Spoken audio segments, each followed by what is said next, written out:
Jasper, the boy diviner here today, and I wanted to do my September 2019 recap today. Alright, again, I'm gonna keep my recaps kind of loose because it's really new to me. I'm still not sure what I want to talk about. But maybe we can talk about the decks I used this month. I started a new series saying weekly deck work, so I don't have to go through everything at the end of the month when my memories are not clear. But this month I used the Barbara Walker Tarot, the Marielle Tarot, and the Triomphe de la Luna. So those were the three decks I used this month, and all of them I had good experiences with. If you're interested, I believe you should check out my videos on those decks specifically. I did not talk about the Barbara Walker because I started that series after, but if anyone's interested in learning more about that deck, let me know. I'll be more than happy to make a video specifically on that, maybe even doing a walkthrough with the deck and talking about my experiences with it. Alright, okay, so other things that I did this month. I just want to quickly show you something that I made because I think I seen Amethyst Ascension and Jen from the Science and Tarot. Yeah, I can't remember her channel name, it's pretty long, but they made beautiful tarot cloths and I was so inspired by them. I actually decided to make my own. So this is the Tarot de Ozarks. Beautiful deck, and I bought cloth. So I bought felt. This is really cheap felt. I wish I could buy like really luxurious felt from wherever, but I didn't have the funds. It's really expensive, and in Singapore they don't really have like expensive felt. So this was like really cheap felt, but the cloth is like legitimately quite expensive. And because I wasn't sure about sizing, I just didn't cut much. I only cut the cheap felt. I didn't cut the actual cloth. And then I stitched around the whole thing. Alright, I think there's a tutorial on Autostraddle also, and they recommended using a piece of elastic, which I prefer. I'm not really a ribbons person. I don't like tying things up, so yeah. And then I'm just happy I tried something I never sewed in my life. This is really new to me, so I really tried something new and I was happy I did it because I really enjoy it. I'm thinking of making more. I bought a lot of cloth, to be honest, because they were on sale. Yeah, so the end result looks like this. It's a bit too long, so the next one I'll do is I'll probably cut it so that it's not so long. But yeah, it's a pretty cute project and I'm happy I made this. Alright, so I'm just thinking what else I should make, if I should even start thinking about selling them, a lot of thoughts, and probably nothing just because I'm an Aries sun. I like having ideas, but I don't like following through, so those were my ideas. Okay, anyway, let me know what you think. I don't know if you have made any tarot wraps or tarot cloths or tarot bags. Let me know. Alright, okay, what I'm gonna try to do is look at my notes. I made a pile of notes for this video. Alright, so I think the next thing I want to talk about is the books that I read this month. Alright, so the first book that I finished reading was Storyworthy. Alright, Storyworthy is about how to do storytelling in a better way, or storytelling skills. But I didn't really super enjoy most of the... I did enjoy reading the book. He does have good stories. His stories are good. And then the advice were okay, but what really struck me, and what I still find hard doing, is finding the stories in your life. He talks about a woman that cried in the middle of the night, called him and thanked him so hard because all her life she didn't feel like her life was interesting or anything worthy talking about, until she attended his course and she began actively looking for stories in her life. And that really touched me because I feel that way too. Like, sometimes experiences just disappear because you don't put them down and you forget how magical actual life can be. And so he recommends spending 5 to 15 minutes, I think, a day writing down what has happened and trying to connect the dots, because a lot of his stories are connect the dots. Like, things don't occur to him until the moment has passed, or moments that are so small and so insignificant they were actually lost when they were actually significant. And so I'm also using this monthly recap to talk about some feelings that I've had through my practice with the tarot and other magical practices. I feel like that was the core takeaway I had from the book. to try to record down what's going on, so that you realize that the life that you're living is worth living. In that sense, it's not all meaningless. All right, you have to find that meaning yourself. You can't wait for the Deus Ex Machina to come down and say, hey, this is what you're supposed to do, or this is the meaning that you lost. You have to actively find that meaning through reflection, through writing, through talking your truth. So that's what I got from that book. Another book I read was Hard to Start. It talks about how we need strategies to get ourselves to start doing things that we want to do. All right, but like I said earlier in this video, I'm sort of an Aries. I've gotten a lot of courage to start things like this tarot channel, my tarot reading business in Singapore. How I left a career for another. Things like that. I feel like I'm better at starting, and I don't have.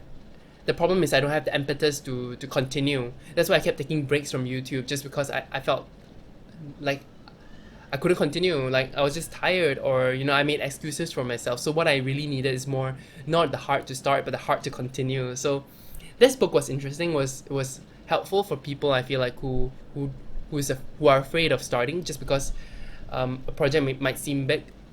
And it's still, of course, applicable to some parts of my life. Like at work, sometimes I'm like, why am I tackling such a big piece of the project? I'm not sure where to begin, things like that. So it does help to break things down. At the same time, I've read books like Getting Things Done, which really helps a lot. I haven't finished reading that book yet. I love it though. I love the system. Okay, yeah, I'm back to Hard to Start. So I feel like this could be useful for people who have a lot of ideas but don't even dare to put that first step out of the door. All right. Okay, so and then the third book, a book that I reread, was the Kiosk Protocols. So I think I showed this a few years ago when I talked about the books of craft. This is one of my mainstays for, my books of craft books that I really enjoy. So when I say craft, I mean like the magical practitioner kind of thing. And this is the first time I really used a lot of tags. So what I used to learn most from this book was the sigil magic and things like that. Sigil shoals, robofish sigils. But rereading it at 29, now I'm 29. Yeah, I was younger back then. But you get different things. Every time you read a book at a different stage in your life, you see different things. Alright? And this brings me to one of the things I wanted to talk about based on my feelings is I really can see that huge goals, which I used to really pride myself on, a life's goal, how to attain success, what I want, things like that.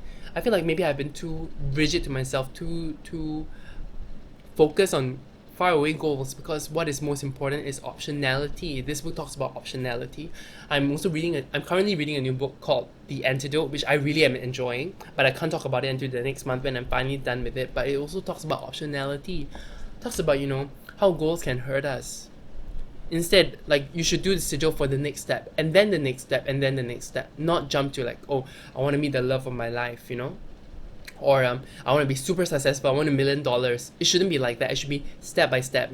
I want to start a successful website, or I want to have a moderately successful YouTube community around my channel, things like that, step by step. And whenever things don't go well, you have the options to actually change the direction you're taking in your life. So that is one of the main ideas this month that kept calling out to me, because I've seen it in different books, I hear it from different people. So I feel like spirit or whatever is out there is trying to tell me this. Alright, so this is something I felt compelled to share. Feel free to check out these two books that I talked about, the Kiosk Protocols and what was that book? The Antidote. Alright. Another thing about the Kiosk Protocols that I wanted to do for many years is the Headless Right. Alright. So he talks about the Headless Right like the second fastest route to initiation. I don't think I'm like super initiated to the magical whatever energies out there. I can feel crystals and I don't feel much. I can use pendulums like in my previous video and I don't feel much. That was the my top 5. So I wanted to do this Headless Right for many years. It's just that I felt very intimidated by it. But I thought this month I was like, on that night itself, I was like, You know, I've been procrastinating on this, right, for many years, and it's not super hard. All I have to do is read words out of the book. So that's what I did. All right. When I googled, of course, there was so much more that you're supposed to do, but you know, Gordon White says that this is great. So I did his version, which is simple, fast, and it was interesting. I kind of enjoyed the experience. I'm happy that I did it, and I might want to do it again just because I don't know. You know, I don't feel like I read it as smoothly. I felt like I was a bit stilted. It didn't feel natural, although what rights feel natural, I don't know. If anyone has any experience with the Headless Right or the Bornless Right, some people might say, let me know. I'm so interested to hear about it. All right, I do know this book is that right is more about exorcising things that are around, out, so it's like sort of a banishment ritual. I'm not sure before you actually summon the Goetic spirits. I'm not sure. I love the Goetias. I love the idea of Goetia. I bought books on Goetia, but I've not done anything with the Goetia spirits just because I'm not sure how to deal with them. I'm not familiar, and I feel like I need more research. But it'll be nice to hear from people, you know, their experiences with the Goetia. All right. Yeah, I'm just very excited to really get back into my craft. I've taken a long break from it, and I feel like it's time to put my toe back into the water of the craft. All right. Okay, so that was me rambling about books and what I've done. So after the Headless Right, I just want to let you know I saw a dead pigeon. You know, things like that. That was interesting because I don't usually see like dead birds around my estate, but I did after the next day after I did that right. Okay. And that's why I feel like I need to do it again because I haven't had like vivid dreams that he talks about. Okay. Yes. All right. Now I want to talk about a feeling that I had throughout this month.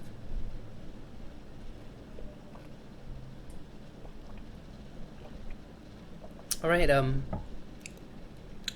The feeling that I had this month is, you know, the feeling of missing something you never had, and this message between imagination and memory keeps coming up. All right, I need to explore this deeper, and I'm not sure how. I'm not sure how I should communicate with my guides or my allies about this. I'm not sure what I'm supposed to take away. All right, so it all started, of course, for example, when I got in my Spirit Keepers deck, which was called Memory. So that's the first thing, right? And then I heard this song serendipitously on YouTube by one of my favorite Chinese singers, Sun Yanzi. I'm not sure if anyone heard of her here in this world. And the song is called 我怀念的, which is, you know, what I miss. What I miss about that relationship. And when she was singing it, I felt so moved. I felt like I actually had a relationship like that. And that was what I was missing in that relationship. You know, the fights, but the want to love after a fight, you know. How the person clung onto me and apologized for what they did. So alright, sorry about that. My camera just overheated again. I'm not sure how I'm supposed to take long videos with this camera then if it keeps overheating, but it is what it is. I was talking about 我怀念的 by Sun Yanzi, and so that was the first time I felt again like, you know, these feelings are not mine. Why do I feel that way? It was so interesting. And then it happened again with another song, but you know, I can't really remember what other songs there were, but it just kept coming and coming again. Oh, I think the songs were also Chinese songs. I feel like maybe Mandarin songs tend to bring up more emotion to other songs which are about, you know, school romances. 那些年 and 小幸运. I don't know if you guys have heard these songs, but those always bring up that kind of school nostalgia, and I never had a school romance. So FYI, I never had a school romance to even feel that way, but the fact is I did. So that was super interesting to me that imagination and memory can be the same thing, you know. That's why I'm just curious about people who go through, you know, past life regressions and things like that. How much of it is imagination? How much of it is memory? And does it even matter? I was reading the book Making Magic as well by Brianna Saucy, I think. I like her work, but that specific book I tried to get through it a few times because I'm super interested in, you know, the old kind of magic which she talks about, you know, from the soul, things that we instinctually know as magic. But I think it's a bit too loosey-goosey for me, but in that book she also talks about memory and imagination being roughly the same.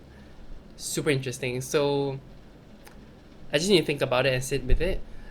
One of the readings I did with the Mary L was also, I think it was the Tower. Let me check so I can quickly put it up here and then you can all have a look. It was the Tower and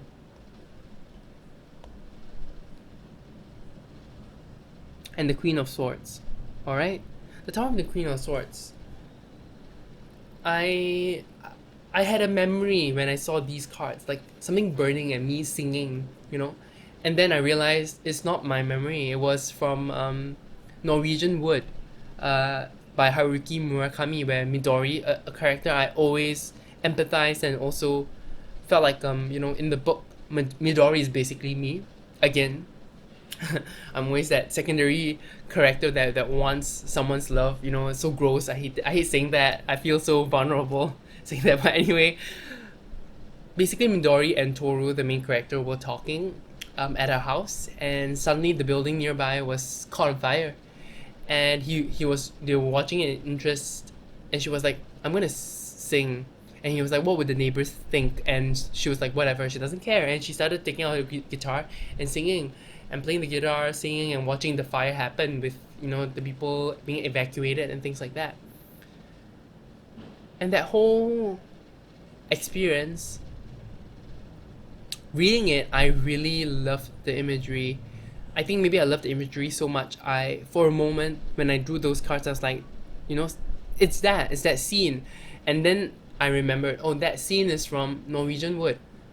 So there's that little pause, between what you experienced and what you thought you experienced versus what you might have heard of or assimilated into your soul.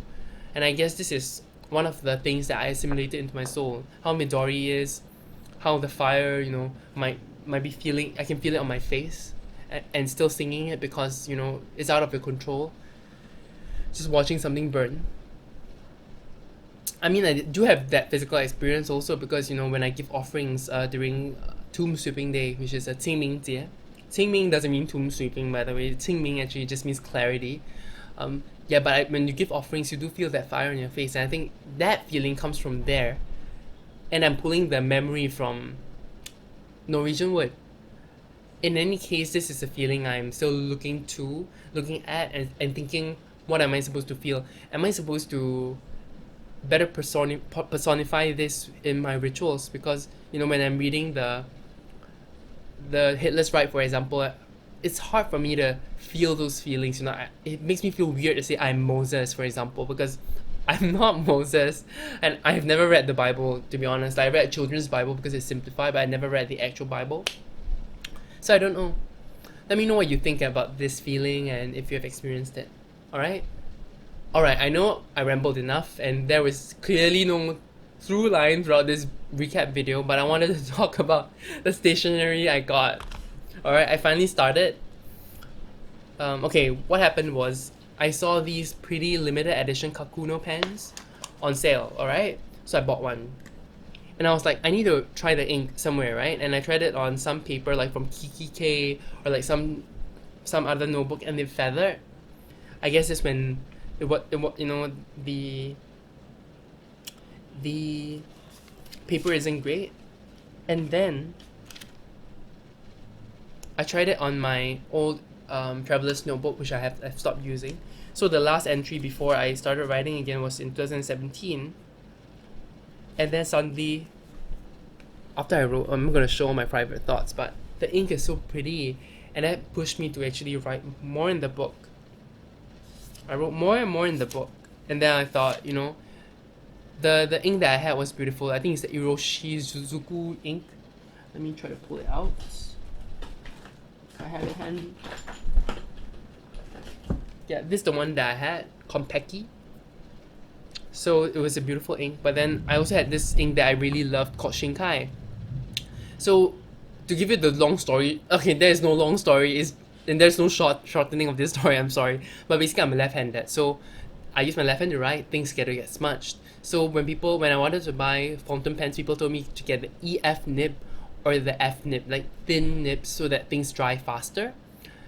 and then I will enjoy my experience better. The fact is, when I use EF nibs, the ink looks so one-dimensional and sad, so I didn't feel that love for inks or the pens that I had.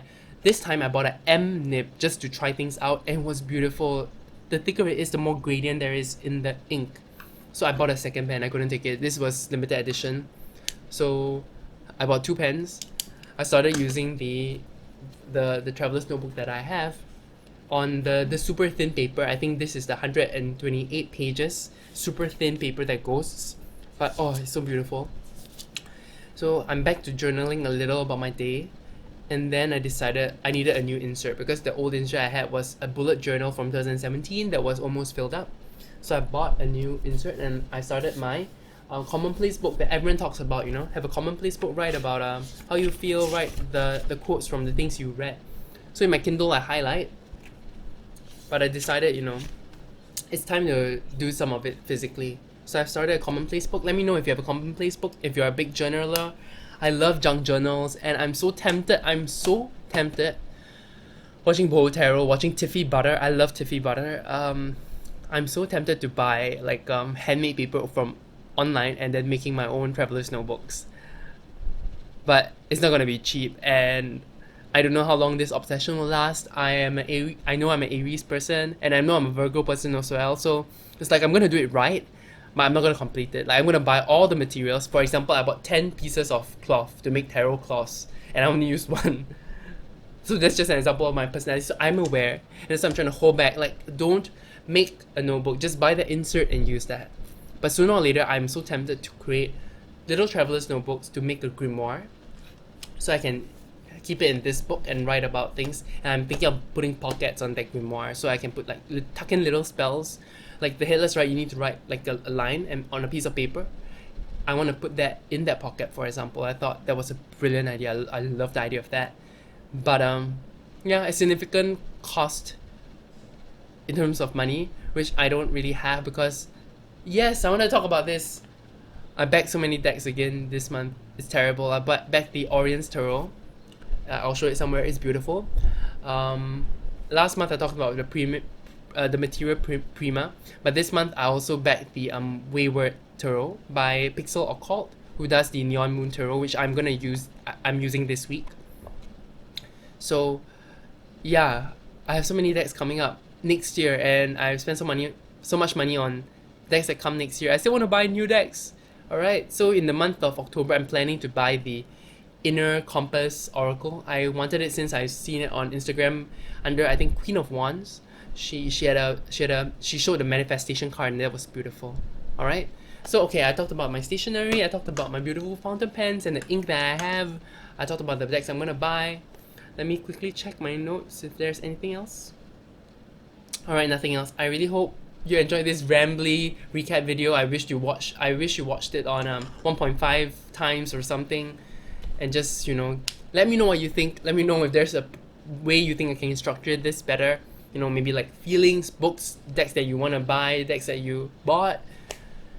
Yeah, just let me know what you think. Alright, of anything I talked about here, including about my feelings, about rights and magic and traveler's notebooks. I love journals. Talk to me about journals.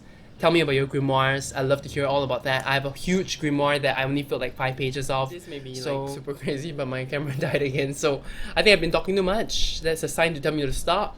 I hope you guys enjoyed this video. Let me know what you think. Let me know if you have any feedback or any experiences that are similar. Please let me know. You know, recommend decks to me, things like that. Or content that you want to see on a recap. I'll be more than happy to take that feedback. Thank you so much. Leave a like and subscribe if you enjoyed my content, and that really helps me out. Okay?